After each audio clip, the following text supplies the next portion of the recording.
been asked so many times whether it's better to save than invest.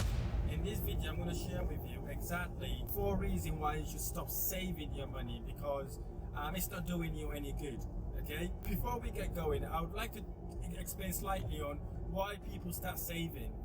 During the Great Depression in 1960s or 1970s, so what happened basically, our great grandparents or our parents then were really worried about for the Great Depression to happen again, so they start saving. They become savers because they were worried about their future, and there was no massive opportunities out there, and obviously inflation, it wasn't as high as it is now, so they used to save lots of money. They call it for raining days. But that kind of system or kind of way of doing things has changed drastically, because now we've got inflation and we've got so many stuff happening around the world that really is not beneficial for you to save your money. Before we get going, if you like this video or any of my videos, don't forget to hit the like button and subscribe to my channel for more of these amazing tutorials. So again then, the reason why our parent or our great-grandparent advise us to actually save is because they believe in savings. When it was in their days, they always believe in saving just for kind of raining days, because they haven't got second alternative or an option to do with the money if they haven't saved. In this video, I'm going to talk about why you should stop saving, because saving is not a better way of making your money work a lot harder. The number one reason why you should stop saving is basically it's about interest rate. If you're saving for interest rate or to get a bit of income due to your savings, basically it's still it's not doing you any good. It's not doing you any good, because if you look at the interest rate now, right now it's between 0.75% to about 1.5%, and again that is way below the current inflation rate. Current inflation rate is about 9.5%. That's what the government told us.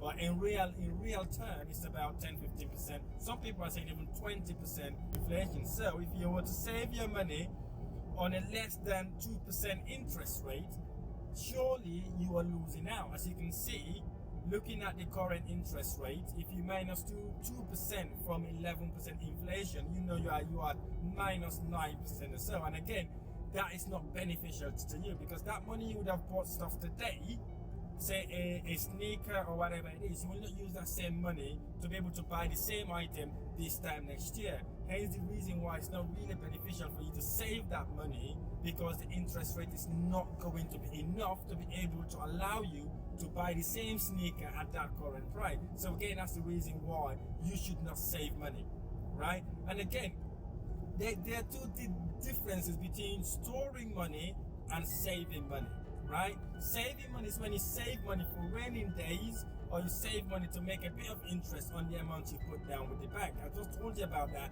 Inflation is just going to erode it, and then obviously becomes a negative gain. And versus storing money, what that means basically, you store the money, right, to be able to use that money to invest. Okay, so you're not saving it for 3-4 years. You're not putting it in a fixed savings account that doesn't allow you to touch it. You're just gonna put that there until you hit the targeted amount, and then you pull that amount and then invest it. That's what I call storing money. I don't save, I store money. When I store the money, I get an opportunity, I invest that money then instead of saving, because obviously interest is not gonna do me any good. So that's one of the reasons then you have to literally stop saving. If you're saving, if you're a saver, if you're not storing the money, think about putting the money elsewhere. And again, that's the reason why I would ask you not to save your money, okay? The second reason why you should stop saving money is cash doesn't hold value, as I just said to you. It doesn't hold value. If you put that money in the bank, whether it's 50,000, 30,000, or maybe 5,000 pounds, right? What you would buy that 5,000 pounds today will not equate to what you would buy it maybe a week or say a month later, because as you know, inflation is increasing every single day. There is lots of demand, less supply, and then obviously the monies are not really adding value. The money is depreciating in value every single day. You may have popped into your shop recently and noticed even the milk you buy has gone up. Like the other day I went to supermarket looking for a loaf of bread. I used to buy 99 pence, I think it was. I went to supermarket, it was about £1.20, right? So obviously that £1 I had a couple of weeks ago will not buy me the same thing I want today. So again, cash doesn't hold value, right? It just sat there depreciating value every single day. So if you keep that money there, if you save that money into the account, you effectively losing money out. And the third reason why you should stop saving is opportunity cost. Okay, opportunity cost is one of the massive advantages or disadvantages you can get if you save your money. Suppose you save your money. Let's say best case scenario. Okay, you are making about 2% interest in that money, right? If you save that money on a fixed term basis, that doesn't allow you to pull that money out. What that means basically, if there's an opportunity to actually invest in a higher return, you won't be able to invest it because obviously you've stored that, you've saved that money elsewhere. I'll give you an example. Suppose you saw a nice property, you've approached this landlord, and this landlord is desperately looking to rent their property, and because they could not manage it or because they're busy, and it costs you about a bit of money to actually invest in that property, okay? And if you invest in that property, do it up, that same property will be able to generate you about maybe, let's say, 25% return on your investment, right? So if you were to save that money and you're not able to pull that money out for only 2%, right, versus an opportunity to invest that would have given you 25%, you're making about 23% net loss. That's the opportunity cost, basically. The opportunity you would have got to make that money versus the opportunity you would have got to save that money. So again, you've lost 22% of the investment. So again, saving money leads you to that, because what happens basically, once you start saving, you got £1,000 a day. Next month you got £1,500. You think your money is growing. Yes, it's growing by numbers, but it's not really growing in real time, because the same money will not buy you what you'd like to buy. Again, that's the reason why I don't like savings. Okay, I don't save money. I store it for massive opportunities that would allow me to invest for a better return on investment. So, and again, that rent-to-rent example I've given you could be another opportunity. I'll give you another opportunity cost example. Suppose you went to a property event, you saw a business partner who's got massive deals in his portfolio and he wants to joint venture with you. Again, if you haven't got that, if you want to invest with them and for say 25% return on your investment, you will not be able to actually gain that, because again, you've got that savings actually put somewhere that you're not allowed to touch. Again, that's another disadvantage for you. Right? The fourth reason why you should stop savings is because of liquidity risk, right? The banks have a restrictions, right? Suppose now we don't know what's going to happen, whether we're going to have a recession today, tomorrow, next month, next year. All I think it is imminent right now. Suppose everybody rushing the banks want to put their money out, the bank can restrict you from taking that money out. They can say, okay, you can only take 5,000 out, you can only take 2,000 out.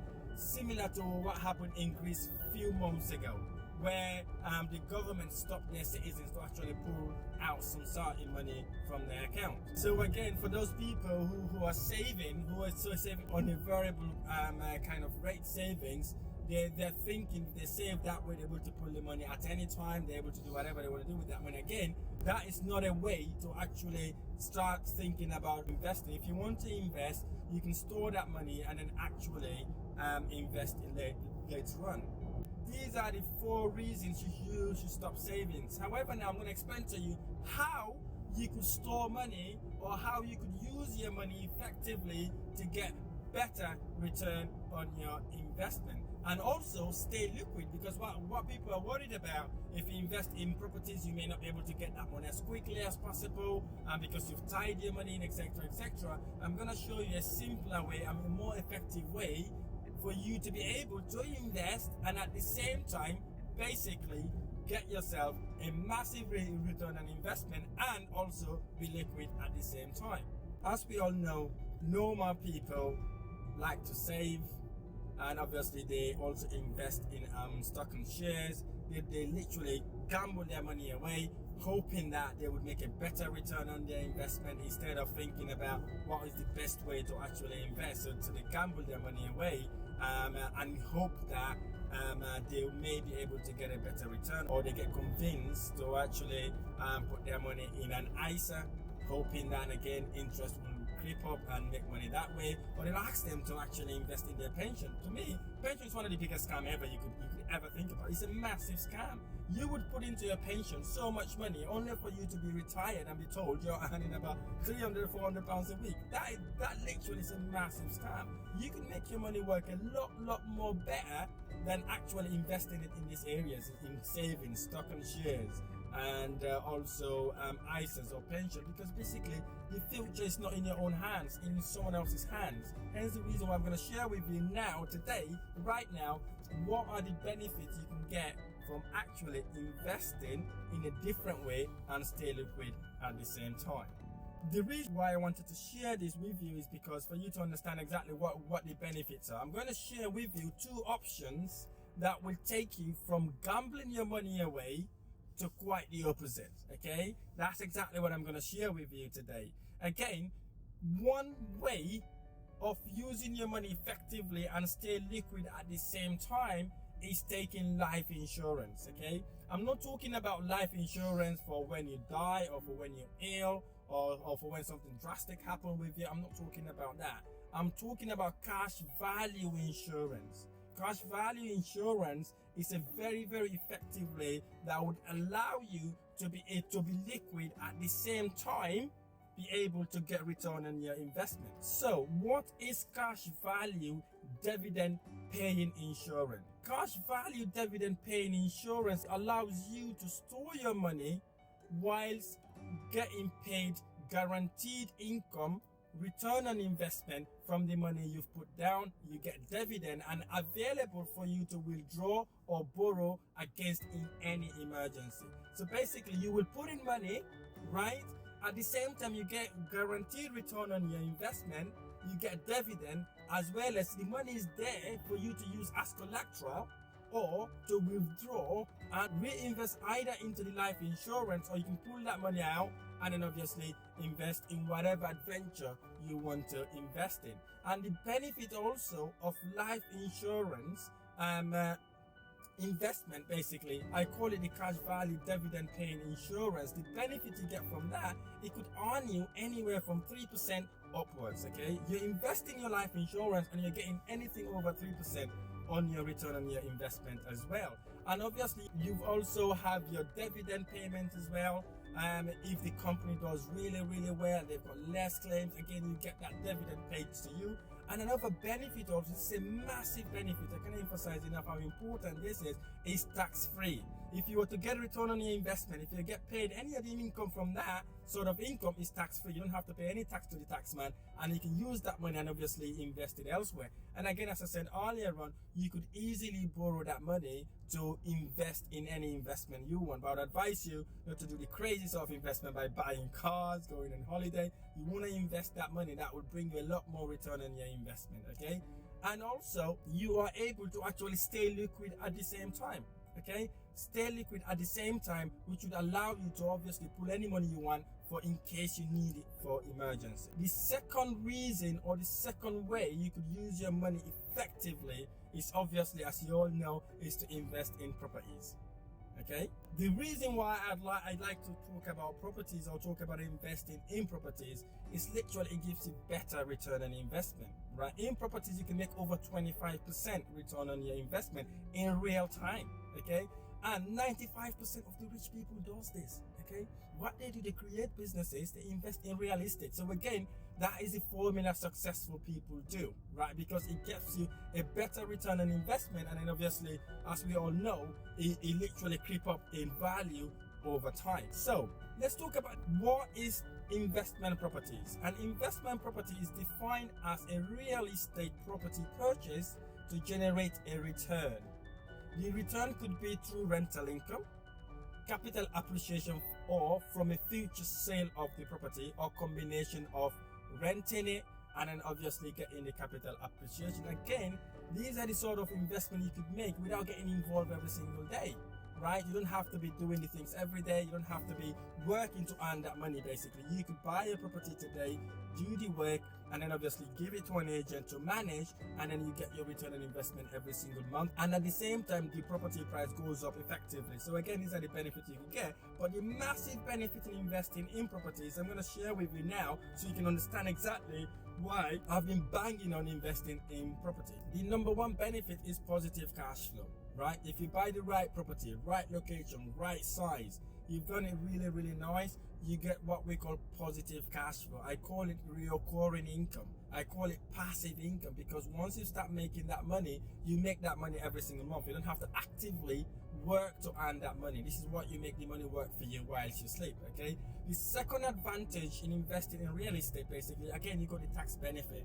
If you buy a property under a company name, you can almost likely to claim whatever expenses you want against that property, because obviously it becomes a business. You can claim your travel costs. You can claim all the expenses through that property instead of physically pulling the money out from your pocket. And again, if you know what you're doing, you could also claim some of your refurbishment cost as well. You can set that against the property, and again, it makes those things depreciated over time, and then obviously you got that benefit as well. The third massive benefit in investing in properties, basically, you could use equity to borrow cheap.